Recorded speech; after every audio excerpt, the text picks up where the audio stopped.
Tonight, we're staying at the Sheraton Hotel near Heathrow Airport. With it being just a 10-minute drive or a 20-minute bus ride away from Heathrow Airport, is it the ideal place to stay before a flight? Stick around for a full tour of the room and the hotel, as well as details on how to get there from London and Heathrow Airport. Alright, we are in room 2144. Let's see where that is. 144. Let's go on a little room tour. This is a queen bed room. See it right there as you come in. We've got this large mirror, where you can see me. And then as we come in, around the corner, we've got this large wardrobe. In there you've got your standard hotel safe.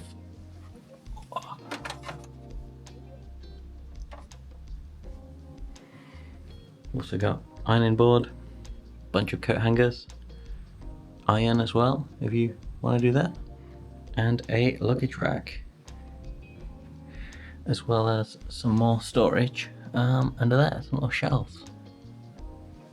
If we close that up and carry on around, and here we do have everyone's favorite thermostat. So how does this thing work? Currently set to cool. Alright, here we go. There you go. It lights up when you press it.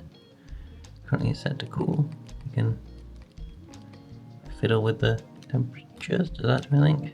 Mode. Okay, dry, fan, heat. Hey. Yeah, there you go. It does your standard thermostat type things. Got little international plugs around here. There's a British one and one I guess is American, European, doesn't really look like any I've ever seen. A different one, maybe you try plugging stuff in, see what happens. Your hotel phone, drawer with a complimentary Bible by the looks of it, and some more storage down here.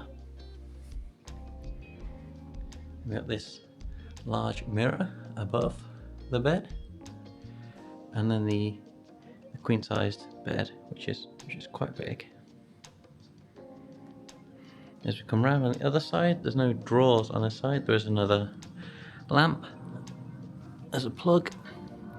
This side has a USB charger rather than the strange weird plug. And then there's no drawers here.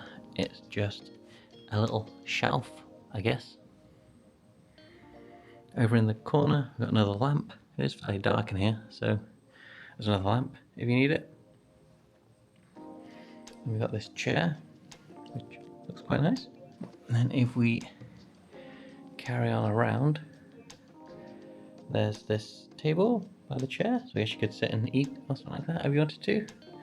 And let's see what view we got. We got the dark reflection view, and if we peer through the reflection, it appears that we have a view of another roof. Nice. Can we open this? Yeah, there you go, it does open. If you want some fresh airport air, you can breathe in those jet fumes, I guess. So, not the most scenic view, but hey, we're only here for one night before we fly. I don't think anyone's really staying at an airport hotel for a long time. You've also got your privacy curtains here, and then your blackout curtains in case anyone looks in from the weird window view, I guess. There you go. Carry on around, there's a little desk here. We want to work, I guess, while we're here. What else do we get? Got a kettle, some biscoffs, 2 biscoffs, 2 cups, assorted tea, green tea, English breakfast, cranberry and raspberry, and another English breakfast. So it's got you there sorted for tea, some milk, and then some instant coffee by the looks of it at the back there. That's quite nice. There's some more plugs back here. And then there's some free water by the looks of it. What does it say? Yeah, so you can drink the water for free, but if you take the bottle, it costs 15 quid. And there's 2 glasses there to go with it. And over on the desk we have the lamp there. Another telephone, there's one by the bed as well. And then a little notepad. Instructions about getting your bed linen, towels, and that sort of stuff refreshed. Then over at the desk, it comes with a little office chair. Looks a little worse for wear. Let's give it a go. Yeah, no, this isn't great. You won't want to sit here for a long time. If we carry on the tour, there is a little bin under the desk, and then in here, what do we have? We have a fridge. Anything in the fridge? No, nothing in the fridge. Just an empty fridge. It's nice, I guess. Let's carry on around. What do we have? They got this fairly large TV here. It's central for the bed, so you can sit down and watch TV if you want.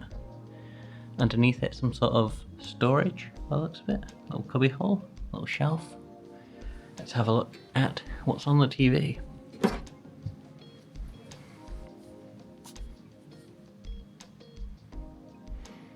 You know, it's a smart TV. This will be fun. Okay, you turn the TV on and you wait.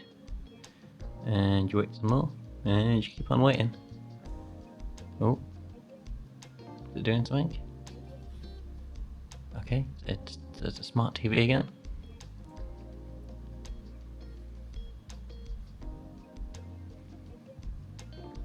Oh, here we go. What we got? So standard TV channels by the looks of it. Good, the remote is one of those that doesn't really respond. Okay. Oh god, what did I press? Something's happening. Okay, it has crashed and restarted. This is the typical smart TV experience. You too can experience this if you stay here.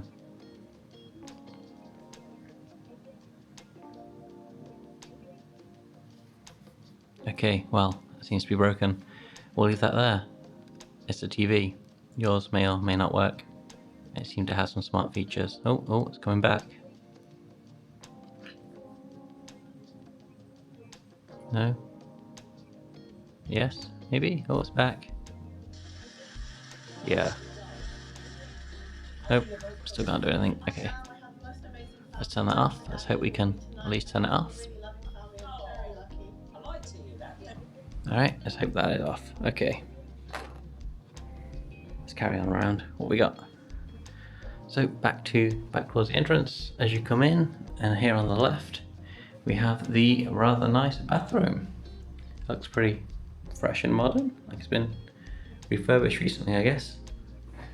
We come around here, we have the magnification mirror for when you're shaving, that sort of stuff. What's on the other side? Oh, even more magnification on the other side. There we go. And back here by the wash basin, there's a massive mirror that stretches the width of the room. And as we come down, there's a sink. Your standard hotel sink. And then some amenities that you get. So what do we have here? Got some soap, some body lotion, a little face flannel, box of tissues. Then you have your fairly standard bathroom features with a toilet. We carry on round, what we got? A little hook for your towels.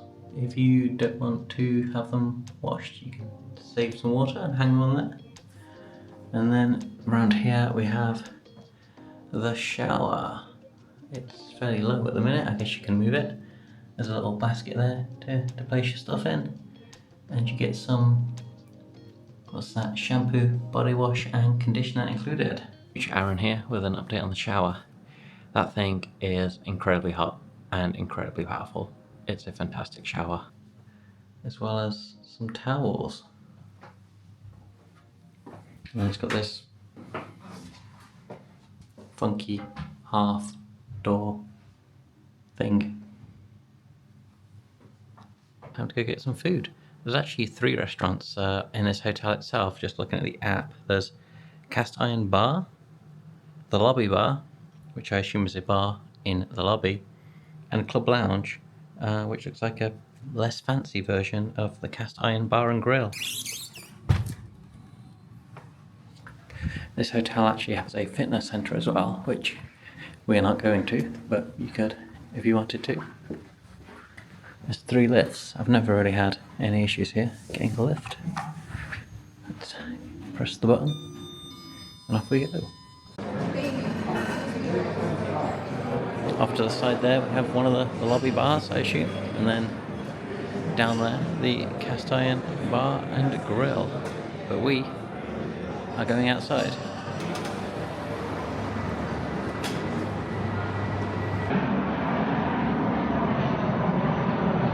As you can hear, we're near the airport. There's a plane flying over, and there's the bus. Anyway, off we go. We are going over the road here. Now, one of the biggest problems with this eating plan is that you have to cross this dual carriageway, and there's no real pedestrian crossing, so you kind of just have to go for it.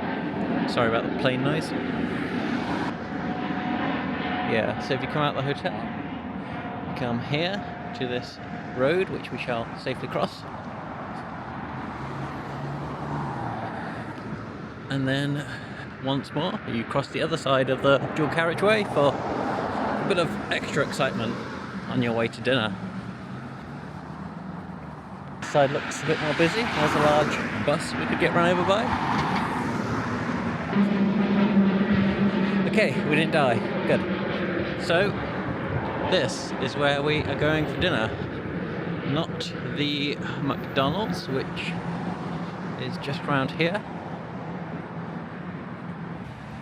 So, as you can see here, they've got a McDonald's just over the road. I have never been, but I assume it tastes like all the other McDonald's. Are there a whole bunch of Deliveroo drivers? Can't see any. Strange. Anyway, we're not going here. There's also a, what's this? A Shell garage nearby if you wanted to buy some petrol, wash your car. McDonald's seems fairly quiet. But you keep going out the back of the McDonald's, and over here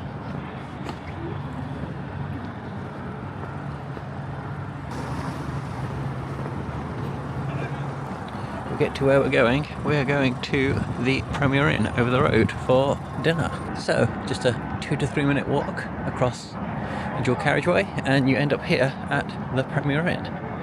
So we're going to go here for dinner. Does it look busy? Yeah, not really.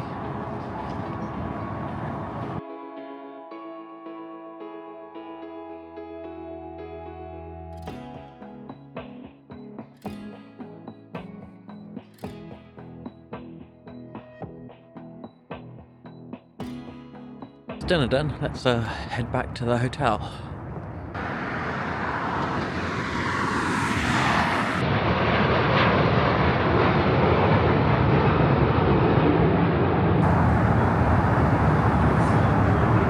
So this is the lobby market, apparently. It's like a little mini Tesco's. Got a coffee machine. And a fridge with some drinks and stuff in. Some snacks, crisps, beer, that sort of thing.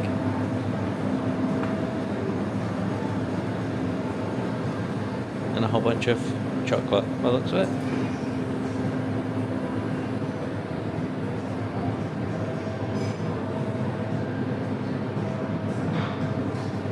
Back up to the room.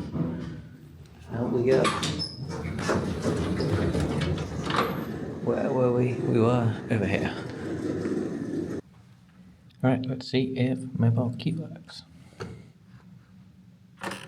There we go.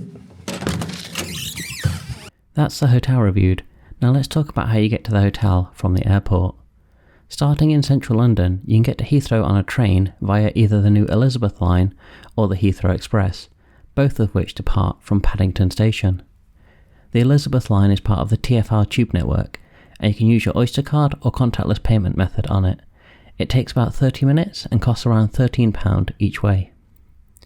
The Heathrow Express is more expensive at around £35 return if you book it months in advance and get the early bird discount, or around £40 to £50 return if you book later on. The advantage is though that the Heathrow Express only takes around 15 minutes and the trains are significantly quieter and have a lot more room for luggage. I've personally always taken the Heathrow Express. Technically, the Piccadilly line also runs to Heathrow still, but with the Elizabeth line opening, there's no real reason to take it. Those trains aren't built for people with luggage, and it's significantly slower at around an hour. If you don't want to take the train, National Express buses depart from Victoria Station, and whilst slightly cheaper, the traffic in London means that they take a fair bit longer to get there. I'd highly recommend a train instead. Once you get to Heathrow, you can get the Hotel Hoppa bus to the hotel. It's a little hard to find as it's fairly poorly signposted. Buses run from all terminals, but I've only ever caught one from Terminal 3. From Terminal 3 departures, follow the building along and around until you reach the bus area. From there, walk through the waiting room, take a right and follow it around. Buses pick up here to go to the hotels every hour, and there's multiple buses, so you need to make sure you get the right one. At the time of recording, that's the H2B, but be sure to check in case it changes. It costs around £7 each way, and you can buy a ticket from the driver. The journey takes around 20 minutes, and the buses get quite full, so you might have to stand. And that's it for this video. I really like this hotel and stay here every time I fly. It's the same price as the others in the area, and the rooms are safe, clean and quiet. Have you stayed at this hotel? What did you think? Let me know down in the comments, and if you like this video, please don't forget to like and subscribe.